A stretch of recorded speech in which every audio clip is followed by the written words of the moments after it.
Formula ఈ race కేసులో విచారణ జరపాలంటూ ఏసీబీకి తెలంగాణ సీఎస్ లేఖ రాశారు. గవర్నర్ అనుమతిచ్చిన లేఖను జత చేశారు. నిధుల దుర్వినియోగంపై విచారణ కోరుతూ లేఖ రాశారు. ఇప్పటికే విచారణకు గవర్నర్ గ్రీన్ సిగ్నల్ ఇచ్చారు. నిన్నటి కేబినెట్ భేటీలోనూ ఫార్ములా ఈ రేస్ కేసుపై సుదీర్ఘంగా చర్చించారు.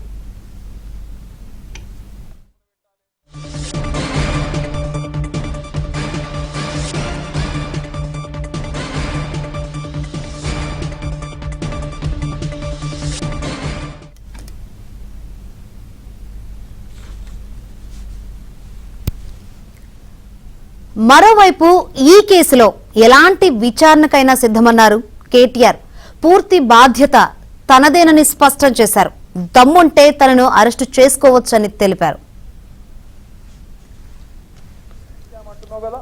మొగోనివైతే అసెంబ్లీలో చర్చ పెట్టు, అక్కడనే సమాధానం చెప్తా, నీకు అసెంబ్లీలోనే చెప్తా ఉన్నా.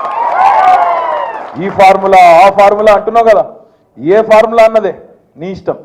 తీసుకురా అసెంబ్లీలో పెట్టు. 4 గోడల మధ్యన క్యాబినెట్లో కూర్చొని ఎవరిని ఎట్లా లోపల పెట్టాలి, ఎవరి మీద ఏం కేసు పెట్టాలి, ఎవరిని ఎప్పుడు నూకాలి, ఇది కాదు ప్రభుత్వం చేయాల్సిన పని.